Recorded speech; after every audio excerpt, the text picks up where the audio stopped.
Bonjour à tous. Alors, correction du travail qui était à faire pour aujourd'hui. Il s'agissait donc de l'activité 5 du chapitre 4. Donc on va bien évidemment dans l'espace quatrième, chapitre 4. Vous avez ici toutes les activités que théoriquement vous avez déjà faites, et comprises, j'espère. On descend, et on va accélérer un peu. Voilà. Et donc, le PDF de l'activité 5, enfin l'activité 5, est ici. Donc je vous rappelle rapidement ce que je vous avais expliqué dans la présentation du travail. Donc on part d'une observation, notamment la grotte Cosquer, qui est donc près de Marseille, qui a au moins deux choses particulièrement étonnantes. Déjà, vous voyez un petit peu le petit schéma en coupe ici, le fait que la grotte se situe là, et vous voyez que l'entrée vers l'extérieur se situe ici, et aujourd'hui cette entrée est à plus de 30 mètres sous le niveau de la mer. Donc ça paraît quand même assez étonnant, et autant aujourd'hui on peut y aller, autant à l'époque, des hommes il y a 27 000 ans qui étaient capables de plonger à plus de 30 mètres pour aller jusqu'ici, ça paraît quand même pas trop possible, et donc on peut supposer que le niveau de la mer était nettement plus bas, et donc la mer arrivait en dessous de l'ouverture de la grotte que l'on voit là. La deuxième chose qui est quand même très étonnante, c'est que les murs de la grotte sont peints, et sur ces peintures sont représentés des animaux, et notamment des pingouins, comme on voit ici. Animal, donc le pingouin, qu'on a quand même un petit peu du mal à imaginer aujourd'hui dans la région de Marseille. Donc ces deux observations permettent de supposer que à l'époque le climat était nettement plus froid qu'il ne l'est aujourd'hui, ce qui explique, étant donné que le climat est plus froid, il y a plus de glaces qui sont posées sur les continents, sur l'ensemble de la planète. Ces glaces qui sont posées sur les continents, forcément, ils ne sont plus, c'est de l'eau qui n'est plus dans l'océan, et donc le niveau de la mer descend assez mécaniquement. Et le fait qu'il fasse du coup plus froid, ça explique l'existence, la présence d'animaux tels que les pingouins dans une région comme Marseille.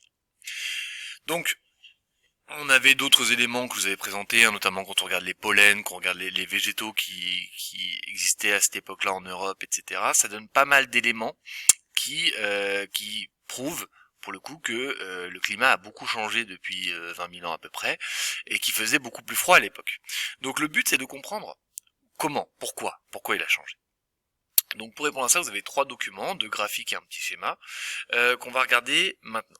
Donc déjà, le document numéro 1 vous permet de, effectivement, vérifier le fait qu'il y a 20 000 ans, la température était beaucoup plus froide. La température moyenne actuelle, elle est marquée par les pointillés verts, donc c'est assez simple, on voit qu'elle est aux alentours de 15 degrés, donc ça c'est la température sur l'ensemble de la planète, la moyenne aujourd'hui est d'à peu près 15 degrés. Ensuite, pour trouver 25 000 ans en arrière, il faut chercher. On voit que de ici à là, il y a 50 000 ans. D'accord? Donc ce qui nous permet de voir, comme il y a 5 petits tirets, chaque espace ici représente 10 000 ans. Enfin 10 000 ans, 20 000 ans, 30 000 ans, 40 000 ans, 50 000 ans. Donc il y a 25 000 ans, moins 10 000, moins 20 000, moins 25 000 ans, on est à peu près ici. Et donc on voit que la température était effectivement beaucoup plus froide, vers 6 degrés et demi, 7 degrés, si on arrondit, de moyenne sur la planète. Donc c'est quand même un refroidissement qui est important. On voit que d'ailleurs ça correspond à ce qu'on appelle une période glaciaire, et qu'aujourd'hui nous sommes en dehors d'une période glaciaire. Donc déjà ça nous permet de prouver le fait que effectivement les températures étaient beaucoup plus froides à l'époque, mais ça nous explique pas forcément pourquoi. Ça nous donne le fait qu'il y a des périodes glaciaires qui semblent alterner, des périodes assez régulières, mais on ne comprend pas très bien pourquoi. Vous avez le document 2 ici, où on vous donne l'énergie solaire reçue par la Terre, autrement dit la chaleur venant du Soleil qui est reçue par la Terre, à deux périodes, il y a 10 000 ans et il y a 21 000 ans. Donc ce qui est intéressant, c'est de reporter ces dates directement sur le graphique. Donc il y a 10 000 ans, on a dit, chaque petit tiret représente 10 000 ans, donc 10 000 ans on est ici, et on voit qu'il y a 10 000 ans, ça correspond à une période qui n'est pas une période glaciaire, et où la température est finalement relativement proche de la température actuelle, qui correspond à 15 degrés. On voit que cette période d'il y a 10 000 ans correspond à une période pendant laquelle l'énergie solaire reçue par la Terre était importante. On n'a pas de valeur, on va pas vous demander de les imaginer, de les inventer, mais on voit que c'est une énergie importante. Il y a 21 000 ans, donc 10 000, 20 000, donc on est à peu près là, 21 000 ans, on voit que, au contraire, ça correspond à une période glaciaire où la température moyenne sur la Terre était nettement plus faible. Et on voit aussi que, à cette période-là, eh bien, l'énergie solaire reçue par la Terre était beaucoup plus faible. Donc, on voit que, et on vous l'explique un petit peu ici, la position de la Terre dans l'espace par rapport au Soleil va varier au cours du temps.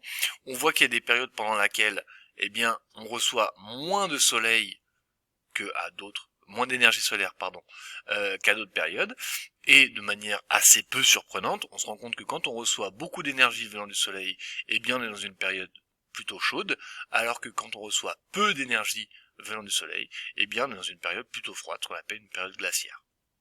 Donc on a déjà trouvé une première explication au fait que les climats puissent changer au cours du temps dans l'histoire. Eh bien, ça correspond tout simplement à la position de la Terre dans l'espace et au fait que, en fonction de cette position dans l'espace, la Terre va recevoir plus ou moins d'énergie venant du Soleil, plus ou moins de chaleur venant du Soleil. Donc c'est une partie de la réponse. La deuxième explication qu'on peut trouver, on peut le chercher dans ce deuxième document.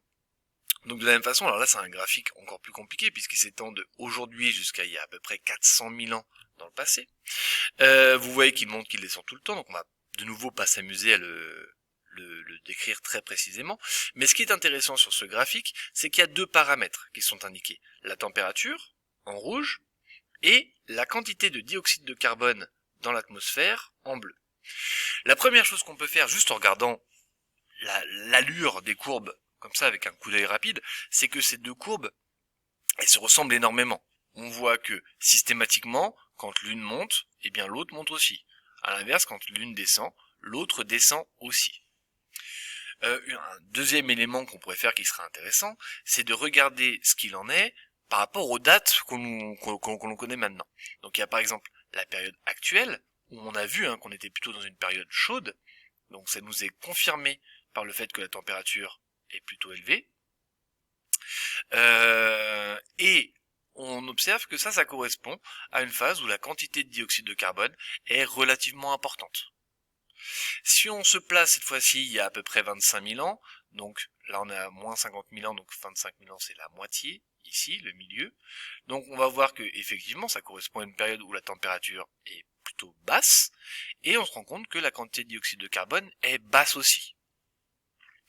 Donc là, on a ce qu'on appelle une corrélation. D'accord ? On se rend compte que corrélation, c'est-à-dire que ça fonctionne de la même façon, c'est-à-dire qu'on se rend compte que la température et la quantité de dioxyde de carbone évoluent de la même façon. Le but est d'essayer d'avoir des liens de cause à effet. Est-ce que le fait que la température augmente fait augmenter le dioxyde de carbone, ou est-ce que c'est l'augmentation du dioxyde de carbone qui fait augmenter la température ?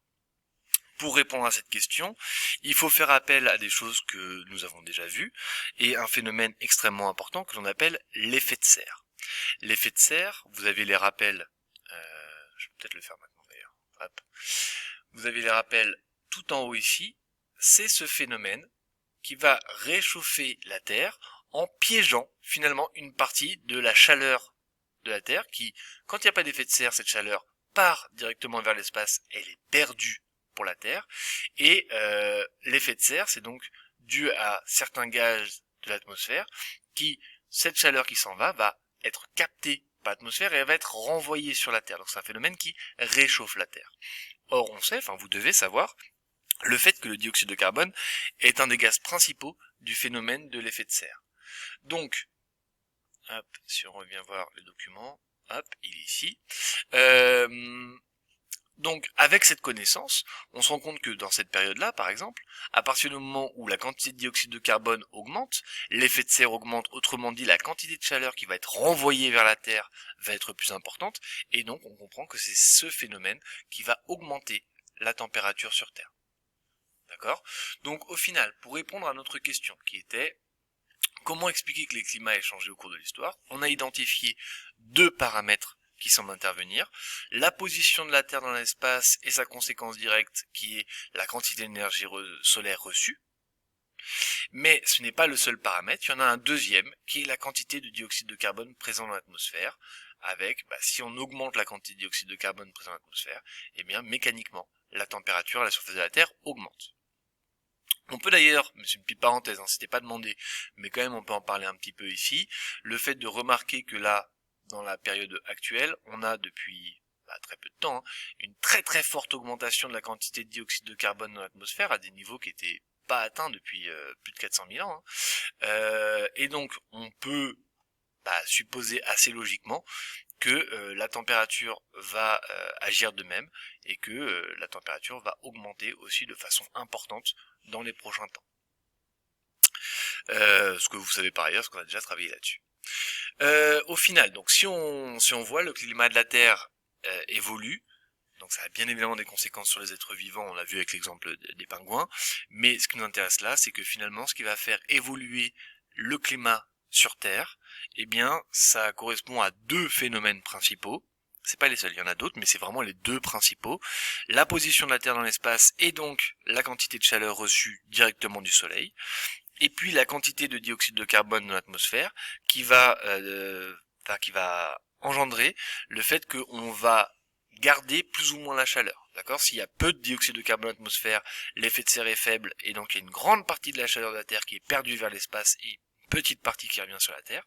Si on augmente la quantité de dioxyde de carbone dans l'atmosphère, on augmente l'effet de serre, et donc il y a finalement peu de chaleur partant de la Terre qui est perdue dans l'espace, et une grande partie qui revient sur la Terre, et donc la Terre bien évidemment se réchauffe. Voilà, écoutez, j'espère avoir été clair. Comme d'habitude, hein, vous n'hésitez pas à me poser des questions si jamais il y a des choses que vous n'avez pas comprises, et de la même façon, si vous avez un doute sur la qualité de votre réponse, eh bien vous m'envoyez ça pour qu'on puisse en discuter directement. Voilà, et écoutez, très bonne semaine à tous, et à très bientôt, j'espère.